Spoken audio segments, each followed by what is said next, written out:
നമസ്കാരം. 10ാം ക്ലാസ്സിലെ social science സെക്കൻഡിലെ ജോഗ്രഫിയായി relate ചെയ്തിട്ടുള്ള രണ്ടാമത്തെ ചാപ്റ്ററാണ് നമ്മളിന്ന് പഠിക്കുന്നത്. ഇന്നലെ അതിൻ്റെ പാർട്ട് 1 എല്ലാവരും കാണുക. കാലാവസ്ഥാ മേഖലകളും കാലാവസ്ഥാ വ്യതിയാനവുമായി റിലേറ്റ് ചെയ്തിട്ടുള്ള ചാപ്റ്ററാണ്. ഇന്ന് നമ്മൾ നോക്കാൻ പോകുന്നത് സാവന്ന കാലാവസ്ഥാ മേഖലയെ പറ്റിയിട്ടുള്ളതാണ്. സാവന്ന എന്തൊക്കെയാണ് അതിൻ്റെ പ്രത്യേകതകളെന്ന് നോക്കി. ഇരു അർദ്ധഗോളങ്ങളിലുമായി 10 മുതൽ 30 ഡിഗ്രി വരെ അക്ഷാംശങ്ങൾക്കിടയിൽ കാണുന്നതാണ് ഉഷ്ണമേഖല പുൽമേടുകളെയാണ് നമ്മൾ എന്ത് പറയുന്നത്, സാവന്ന എന്ന് പറയുന്നത്. ഉഷ്ണമേഖല പുൽമേടാണ് കേട്ടോ അത്. ഇനി വിവിധ പ്രദേശങ്ങളിൽ വ്യത്യസ്ത പേരുകളിലാണ് ഇത് അറിയപ്പെടുന്നത്. ആഫ്രിക്കയിൽ എന്ത് പറയുന്നു, സാവന്ന എന്ന് പറയുന്നു. ആഫ്രിക്കയിലാണ് സാവന്ന. ഇനി തെക്കൻ ബ്രസീൽ എന്താണ് അറിയപ്പെടുന്നത്, കാംപോസ് എന്നാണ്. ഇനി വെനസ്വേലയിൽ അത് ലാനോസ് എന്നാണ് അറിയപ്പെടുന്നത്. അപ്പോൾ ഇതെല്ലാം എന്താണ്, ഈ സാവന്ന കാലാവസ്ഥാ മേഖല അത് ഉഷ്ണമേഖലാ പുൽമേടാണ്. 10 ഡിഗ്രി മുതൽ 30 ഡിഗ്രി വരെ അക്ഷാംശങ്ങൾക്കിടയിൽ കാണപ്പെടുന്ന ഉഷ്ണമേഖലാ പുൽമേടുകളാണ് ഇത് സാവന്ന എന്ന് പറയുന്നത്. ഇനി ഈ ഉഷ്ണമേഖലാ പുൽമേടുകളിൽ ഉഷ്ണവും ആർദ്രവുമായ വേനൽക്കാലവും തണുപ്പ് കുറഞ്ഞ വരണ്ട ശൈത്യകാലവുമാണ് അനുഭവപ്പെടുന്നത്. ഉഷ്ണവും ആർദ്രവുമായ വേനൽക്കാലമാണ് അവിടെയുള്ളത്. തണുപ്പ് കാലം എങ്ങനെയാണ്, വരണ്ടതാണ് കേട്ടോ, വരണ്ടതാണ്. ഇനി വാർഷിക ശരാശരി താപനില എന്ന് പറയുന്നത് 21 ഡിഗ്രി സെൽഷ്യസ് മുതൽ 32 ഡിഗ്രി സെൽഷ്യസ് വരെയാണ് വാർഷിക ശരാശരി താപനില. ഇനി മഴയിലേക്ക് വരുമ്പോൾ വാർഷിക മഴ 25 സെൻറ്റിമീറ്റർ മുതൽ 125 സെൻറ്റിമീറ്റർ വരെയാണ് വാർഷിക മഴ ലഭിക്കുന്നത്. ഇനി ഇവിടെ ഇലപൊഴിയും വൃക്ഷങ്ങളും പിന്നെ ഉയരം കൂടിയ പുല്ലുവർഗവുമാണ് ഇവിടെ കൂടുതലായി കാണുന്നത്. ഈ സാവന്ന മേഖലയിലെ പ്രധാന സസ്യങ്ങളെന്ന് പറയുന്നത് ഇല പൊഴിയും വൃക്ഷങ്ങളും ഉയരം കൂടിയ പുല്ലുവർഗ്ഗങ്ങളുമാണ് അവിടെ കൂടുതലായിട്ട് കാണപ്പെടുന്നത്. അതുകൂടാതെ മരുഭൂമിയോട് അടുക്കുമ്പോൾ ഉയരം കുറഞ്ഞ കുറ്റിച്ചെടികളും മുൾക്കാടുകളും കാണുന്നു. അവിടുത്തെ കാടുകളും പുൽമേടുകളും വന്യമൃഗങ്ങൾക്ക് അനുകൂലമായ ആവാസ വ്യവസ്ഥ കേന്ദ്രം ഒരുക്കുന്നുണ്ട്. അവിടെയുള്ളത് ഏതൊക്കെയാണ്, ജിറാഫ്, സീബ്ര തുടങ്ങിയ സസ്യഭോജികളായ മൃഗങ്ങൾ പുൽമേടുകൾ ധാരാളമുണ്ട്. അതുകൂടാതെ തന്നെ മാംസഭോജികളായ സിംഹം, കടുവ തുടങ്ങിയ മൃഗങ്ങളും അവിടെ കാണപ്പെടുന്നുണ്ട്. ഇനി അവിടുത്തെ കൃഷിരീതിയാണ് ഡ്രൈ ഫാമിംഗ്. എന്താണത്, താരതമ്യേന വളക്കൂറുള്ള മണ്ണാണ് ഇവിടെ കാണപ്പെടുന്നതെങ്കിൽ മഴ കുറവായതിനാൽ ജലം അധികം ആവശ്യമില്ലാത്ത കൃഷിരീതി അല്ലേ, ഡ്രൈ ഫാമിംഗ്, അതാണ് അവിടെ യൂസ് ചെയ്യുന്നത്. ഇനി മൃഗപരിപാലനം, കൃഷി തുടങ്ങിയവയാണ് ഈ പ്രദേശത്തെ ജനങ്ങളുടെ ഉപജീവന മാർഗങ്ങൾ. ഇനി ജനസാന്ദ്രത എന്ന് പറയുന്നത് പൊതുവെ കുറവാണ് കേട്ടോ, കുറവ്. നമ്മൾ കണ്ടു മൺസൂൺ അല്ലേ, അവിടെയൊക്കെ എന്താണ് ജനസാന്ദ്രത കൂടുതലാണ്, ഇവിടെ ജനസാന്ദ്രത കുറവാണ്. തദ്ദേശീയ ഗോത്ര വിഭാഗമായ മസായി ഓർത്തു വയ്ക്കണം കേട്ടോ. മസായികൾ ഇടയ ജീവിതം നയിക്കുകയാണ് ചെയ്യുന്നത്. യൂറോപ്യൻ കോളനി ആയിരുന്ന രാജ്യത്തിലെ സവാന പ്രദേശങ്ങളിൽ വിപുലമായ രീതിയിൽ നാണ്യവിളകൾ കൃഷി ചെയ്യുന്നു. സുഡാനിലെ പരുത്തി കൃഷി, ബ്രസീലിലെ കാപ്പി കൃഷി, അതൊക്കെ ഇതിന് ഉദാഹരണങ്ങളാണ് കേട്ടോ, അത് ഓർത്തിരിക്കുക. അപ്പോൾ ഇതാണ് സവന്നയിൽ വരുന്നത്. ഇനി നമ്മുടെ ഉഷ്ണമേഖലാ പുൽമേടുകളുടെ പടിഞ്ഞാറൻ അതിരുകളോടടുക്കുമ്പോൾ മഴ ക്രമേണ കുറഞ്ഞു വരും. അപ്പോൾ വൃക്ഷങ്ങളുടെ ഉയരം എന്ത് ചെയ്യും, കുറഞ്ഞു വരും. അതിൻ്റെ തുടർച്ചയായി മരുഭൂമി സസ്യങ്ങളായിട്ടാണ് കാണുന്നത്. അതാണ് ഉഷ്ണമരുഭൂമികൾ. നമ്മളിനി പഠിക്കാൻ പോകുന്നത് ഉഷ്ണമരുഭൂമിയാണ്. നോക്കിയേ, ഇത് സവാന മേഖലയുടെ അതേ അക്ഷാംശത്തിലാണ് സ്ഥിതി ചെയ്യുന്നത്. മഴ തീരെ കുറവായതിനാൽ ഇവിടെ തികച്ചും എന്താണ്, വരണ്ട അവസ്ഥയിലുള്ളതാണ് കേട്ടോ, വരണ്ട അവസ്ഥയിലുള്ളതാണ്. അതാണ് ഉഷ്ണ മരുഭൂമി എന്ന് പറയുന്നത്. പിന്നെ ലോകത്തിലെ തന്നെ ഏറ്റവും കുറഞ്ഞ ജീവസാന്നിധ്യമുള്ള പ്രദേശവും ഏതാണ്, ഉഷ്ണ മരുഭൂമിയാണ്. മഴ തീരെ കുറവാണല്ലേ, അതെ.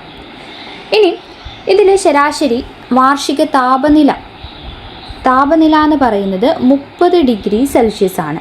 സഹാറ മരുഭൂമിയിലെ അൽ അസീസിയിൽ രേഖപ്പെടുത്തിയ ഉയർന്ന താപനില എന്ന് പറയുന്നത് 58 ഡിഗ്രി സെൽഷ്യസ് ആണ്.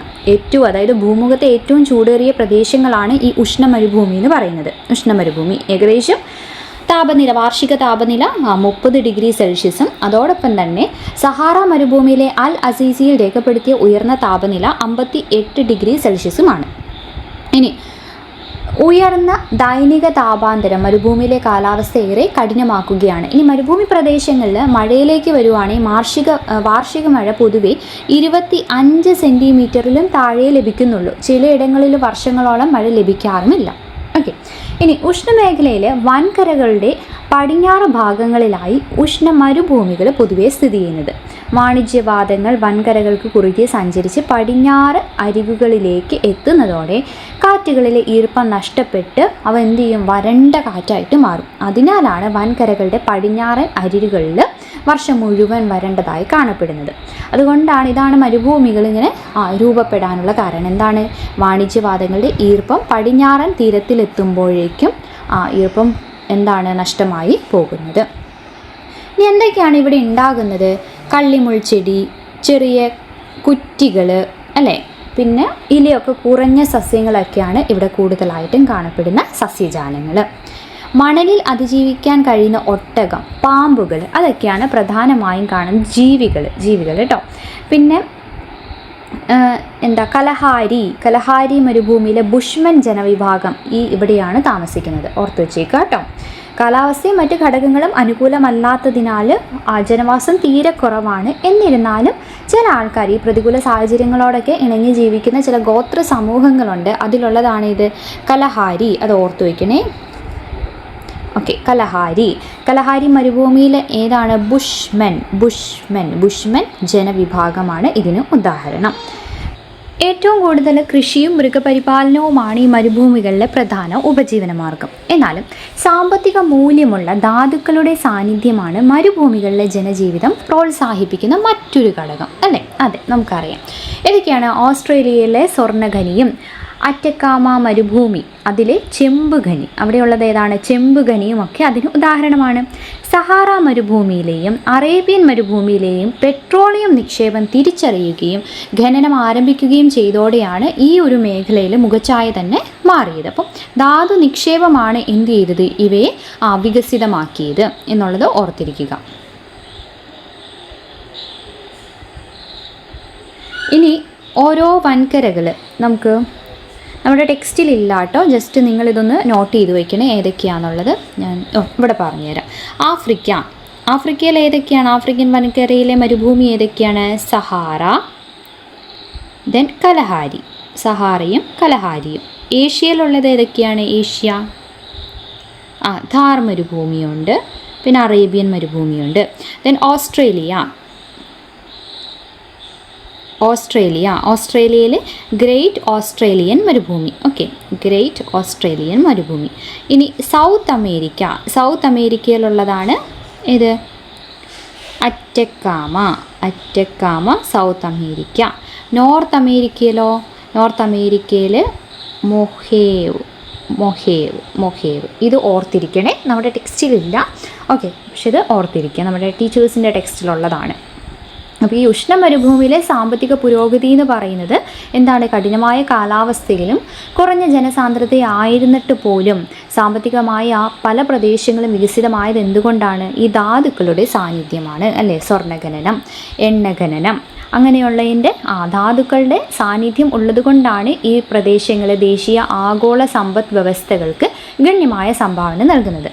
അതിൽ നമ്മൾ കണ്ടത് ഏതൊക്കെയാണ്? ഓസ്ട്രേലിയയുടെ ഗ്രേറ്റ് വിക്ടോറിയ മരുഭൂമി ധാതുക്കളാൽ സമ്പന്നമാണ്, അല്ലേ? പിന്നെ പടിഞ്ഞാറൻ ഓസ്ട്രേലിയയിലെ കൽഗുർലി സ്വർണ്ണഖനി, അത് ലോകത്തിലെ ഏറ്റവും വലിയ ഓപ്പൺ കട്ട് സ്വർണ്ണഖനികളിൽ ഒന്നാണ് ഇത്, ഓസ്ട്രേലിയയിലെ കൽഗുർലി.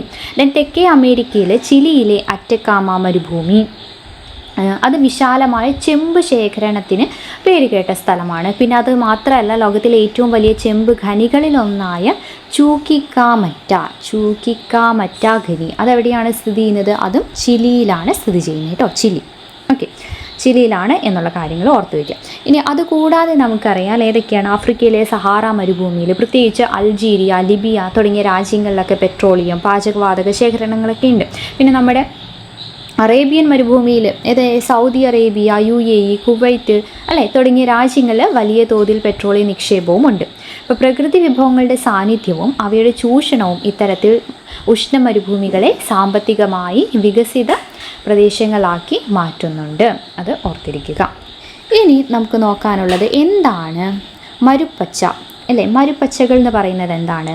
മരുഭൂമിയിൽ ശുദ്ധജല സ്രോതസ്സിലൂടെ രൂപപ്പെടുന്ന ഫലഭൂയിഷ്ഠമായ പ്രദേശങ്ങളെയാണ് മരുപ്പച്ച എന്ന് വിളിക്കുന്നത്. മരുഭൂമിയിലെ ജലലഭ്യമായ പ്രദേശങ്ങളാണിവ.